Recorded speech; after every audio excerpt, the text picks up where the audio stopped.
Welcome everybody to another video. I'm happy to be back today. My voice is not super fine, but it's definitely better. I will try not to talk too much today because I have to edit this video with the German voiceover as well. And that's quite a lot to talk then. I'm starting the spread. I'm working in my small Canson graduate drawing journal. I'm starting the spread by stamping a little bit on the background just to break that blank page, get something on there, and have some texture that will be peeking through when I go on top with distress inks. Of course, I'm working with a waterproof ink. I think I used StazOn here. And I wanted to make a blue background, and I picked out some of my blue distress inks. It's been a while, so I'm not very sure which exact colors these are. I'm pretty sure that could be the Mermaid Lagoon. You probably could read that on the left, what's on the lid, but my screen is so small that I can't read it at the moment. I will try to find out and put the names of the inks in the description, and there you will also find all the other products I'm using linked up, and also a blog post linked up where you can have a look at the close-up images. I'm 100% sure that there was some ink already in the blending brush. That could be peacock feathers maybe, or some kind of a greenish color, but I really like that, so I kept blending that in. I think that could be the blueprint sketch. Quick information about the store. Today it's the last day when you place an order including rubber stamps. We will ship that out before Christmas. All later dates with rubber stamps will be shipped after the holidays, which is the 3rd of January. If you're ordering just stencils and clear stamps, you can place your order, I think, until the 21st, and then it will also be shipped out before Christmas.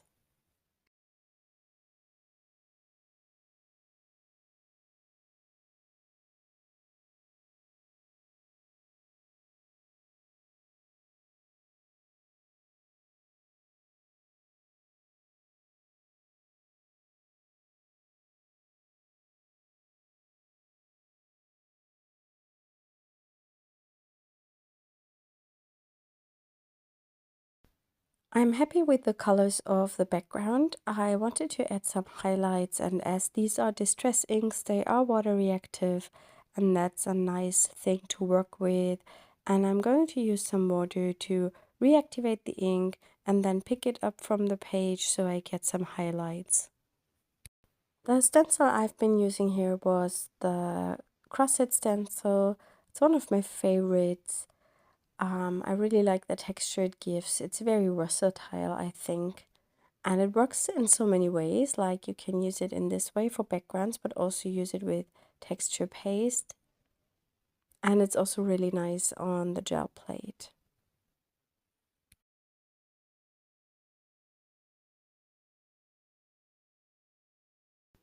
In addition to that texture, I'm also adding some splatters with my spray bottle to bring in even more highlights and a little bit of a different texture to the background. I really love the splatter texture. That's my favorite when it comes to distress inks, but I think that's almost everyone's favorite.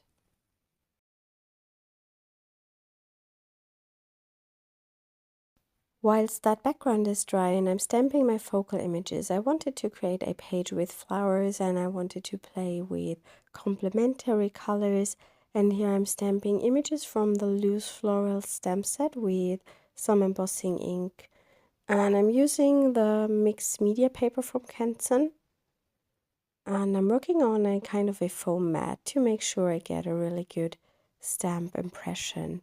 I'm going to emboss these images with white powder.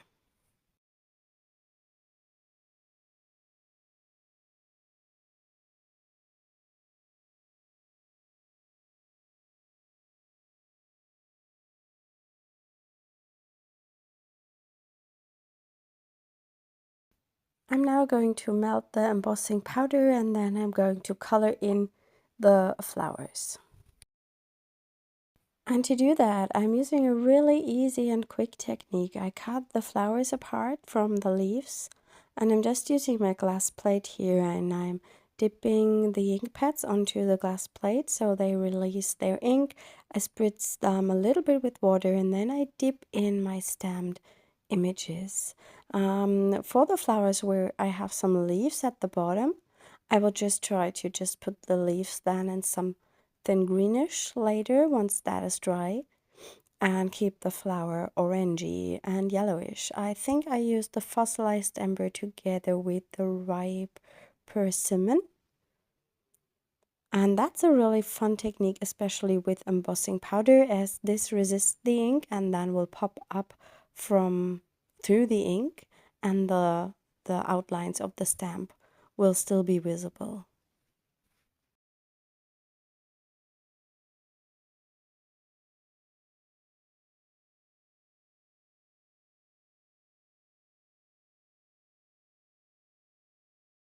I usually would then use that ink that's left just on another piece of card for a background, but I had not a piece laying here, and so I thought, well, just wipe it away and then go for the greenish color for the leaves.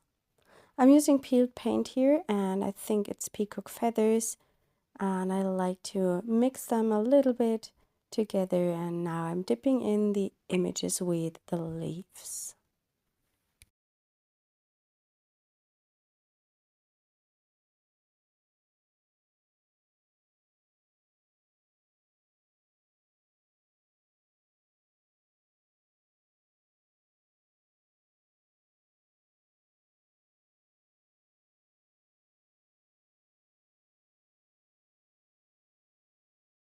Before I'm coloring the leaves of the flowers, I've cut them out so it's easier to dip them in because I can see from behind where they exactly are.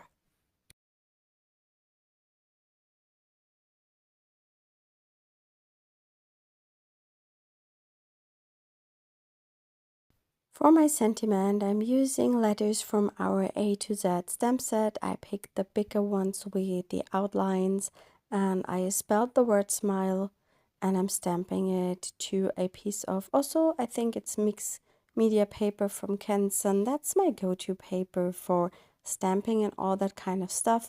If I need some more of a watercolory paper, then I would pick the Canson XL watercolor paper. I like these for stamping because they are quite smooth and give you a good stamp impression. I quickly cleaned the letters because they were some kind of in a blackish color. And now I also use the embossing ink to stamp them, and I'm also going to emboss them with the white powder that I've just used for the flowers.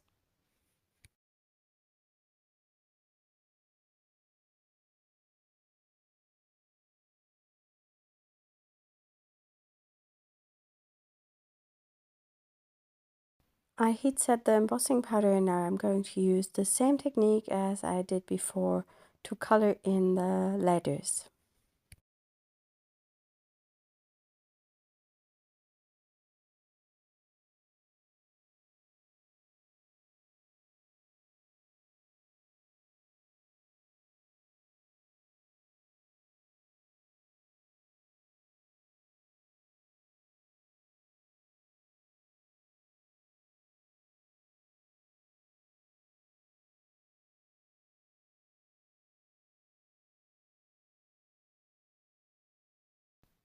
My background is dry and I'm now going to create a bottom on my page using a piece of old book paper.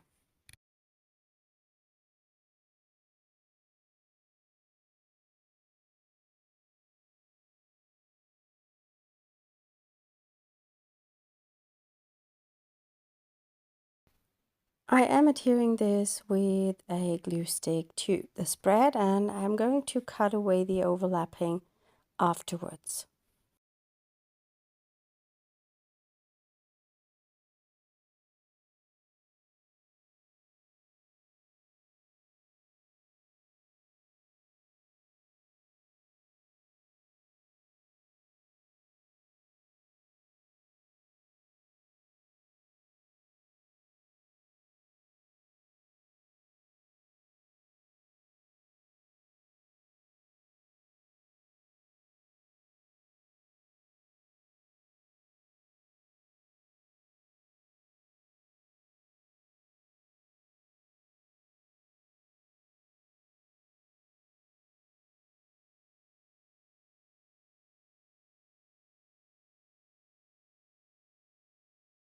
I'm also coloring in that a little bit with the distress ink and the blending sponge. The book paper is not perfect for blending, but that does not matter.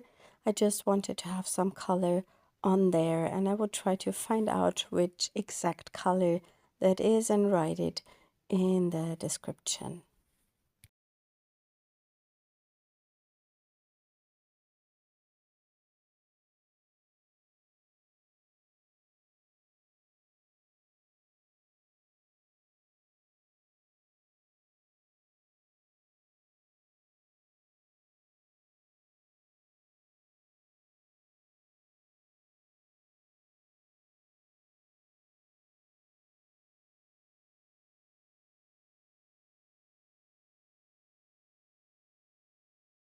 I'm now going to see how I want to arrange the flowers on that page.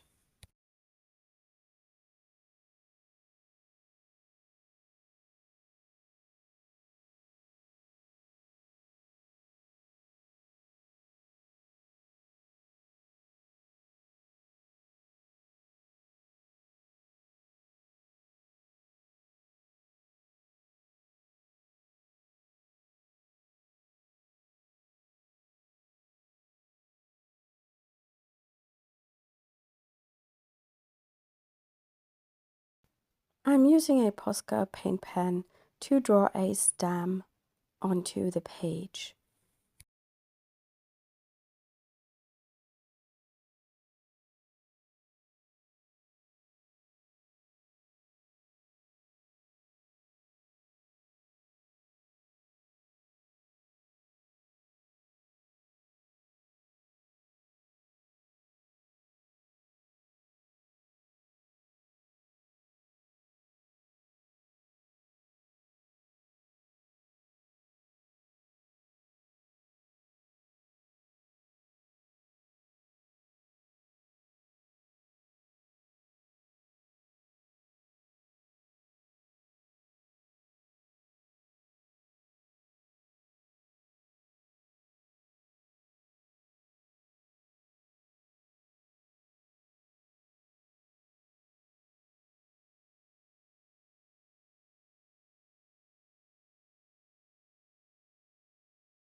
For the title, I'm cutting the letters out that I've stamped before, and I just cut them into rectangles, and then I'm adhering them to the page.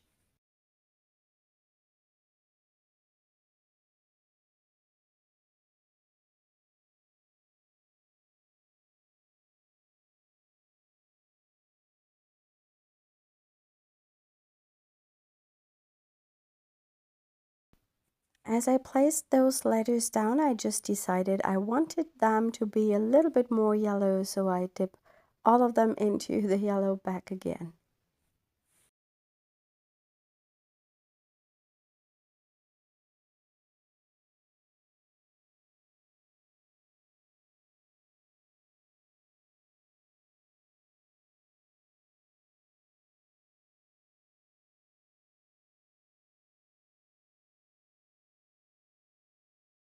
Here I'm using that white Art Graf crayon to make some white splatters on the page. I get asked about this crayon all the time, and I will definitely link it underneath in the description so you can find that.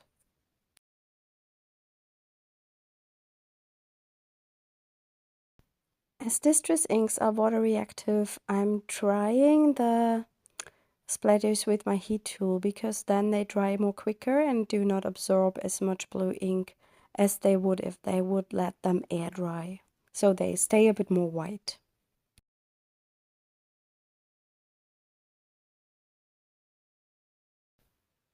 And here I finally adhere the letters to the page because I'm happy with the colors now.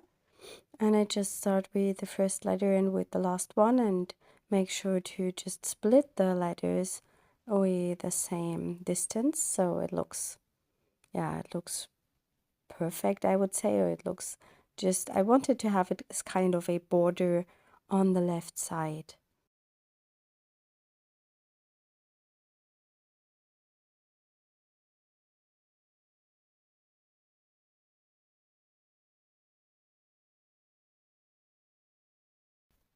I also cut out that branch from the stamping I did at the beginning, and I wasn't sure if I should adhere it, but here I decided to do so because I think that just is a lovely addition to the left side. Then it's not so empty and it goes well together with the right side. I think it puts everything together a little bit. I'm redrawing the stamps again because now the first layer of the Posca marker is dry, and of course there came a little bit of the blue into the white, and here just highlight it again with the next layer. Yes, and that's my finished page for today. I hope you enjoyed this video, and I will be back next week, Wednesday. There will be another videos for subscribers on Saturday. I wish you a lovely Christmas time with your families and friends, and I hope you have a peaceful time. See you soon. Bye.